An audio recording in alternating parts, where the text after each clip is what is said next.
कभी ऐसा महसूस हुआ है कि अंदर ही अंदर ना एक लड़ाई चल रही है, एक ऐसी जंग जहां कोई और नहीं बल्कि अपना ही मन अपना सबसे बड़ा दुश्मन बन जाता है। तो आज हम इसी जंग को जीतने की एक कहानी सुनेंगे। कई बार ऐसा होता है ना कि दिल तो कुछ और करना चाहता है, लेकिन दिमाग है कि किसी और ही दिशा में भागता रहता है। अगर यह एहसास जाना पहचाना सा लगता है तो ये कहानी सीधे दिल को छुएगी।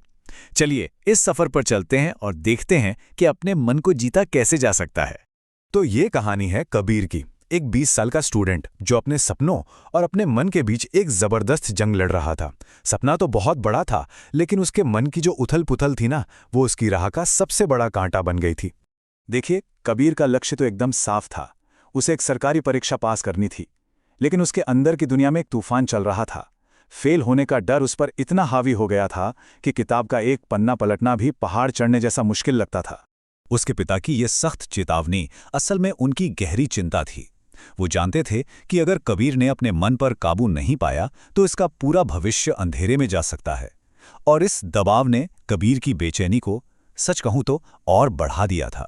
जब कबीर की हालत बिगड़ने लगी तो उसके पिता उसे एक बहुत ही बुद्धिमान गुरु के पास ले गए, और यहीं से कबीर की जिंदगी में उस बदलाव की शुरुआत हुई जो सब कुछ बदलने वाला था।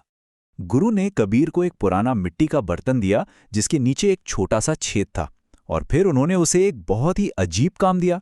कहा, 1 घंटे तक इस टपकते हुए बर्तन को पानी से भरा रखना है।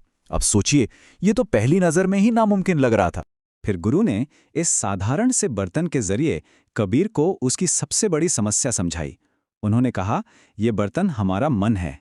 इसमें जो पानी हम भर रहे हैं वो है हमारी शांति और हमारा फोकस, और वो छोटा सा छेद वो है हमारे नेगेटिव विचार जो चुपके से हमारी सारी की सारी एनर्जी और शांति को बहा ले जाते हैं।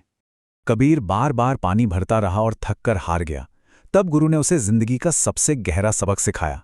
उन्होंने कहा, तुम चाहे कितनी भी शांति और ध्यान भरने की कोशिश कर लो, जब तक इन नेगेटिव विचारों का रिसाव बंद नहीं होगा, तुम्हारा मन रूपी बर्तन हमेशा खाली ही रहेगा। जब कबीर को अपनी गलती का एहसास हुआ तो गुरु ने उसे उस छेद को, उस लीकेज को बंद करने का एक बहुत ही सरल लेकिन कमाल का तरीका बताया। गुरु की तकनीक बहुत ही आसान थी। उन्होंने कहा, विचारों से लड़ो मत, बस उन्हें एक दर्शक की तरह देखो और जाने दो।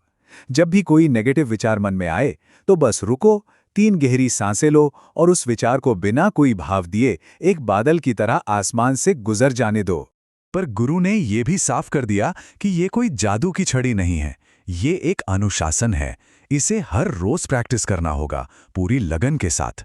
असली जीत लगातार अभ्यास में ही छिपी थी। और बस यहीं से कबीर की असली परीक्षा शुरू हुई। अगले 1 महीने के लिए उसने गुरु की सिखाई हुई तकनीक को अपनी जिंदगी का हिस्सा बना लिया। कबीर की तरक्की धीमी थी, लेकिन लगातार हो रही थी। हर हफ्ते वो छोटी छोटी जीत हासिल कर रहा था। उसने न सिर्फ पढ़ाई में ध्यान लगाना शुरू किया, बल्कि जिंदगी की मुश्किल चुनौतियों का सामना भी शांति और धैर्य के साथ करना सीख लिया था। 1 महीने के लगातार अभ्यास ने कबीर को पूरी तरह से बदल कर रख दिया था। उसने सिर्फ एक आदत नहीं बदली थी, बल्कि अपने मन के साथ अपने रिश्ते को ही एक नई परिभाषा दे दी थी। पहले जो मन एक जंगली घोड़े की तरह बेकाबू था, जो उसे कहीं भी भटका देता था, अब वही मन एक वफादार साथी बन चुका था, जो उसके इशारों पर चलता था। ये सच में एक बहुत बड़ा बदलाव था। और आखिर में कबीर ने वो सब कुछ हासिल किया जिसका उसने सपना देखा था। उसने न सिर्फ परीक्षा पास की, बल्कि अपने परिवार का मान और प्यार भी जीता। और गुरु के शब्द, बर्तन अब पूरा हो गया है, उसकी इस जीत पर जैसे मोहर लगा रहे थे।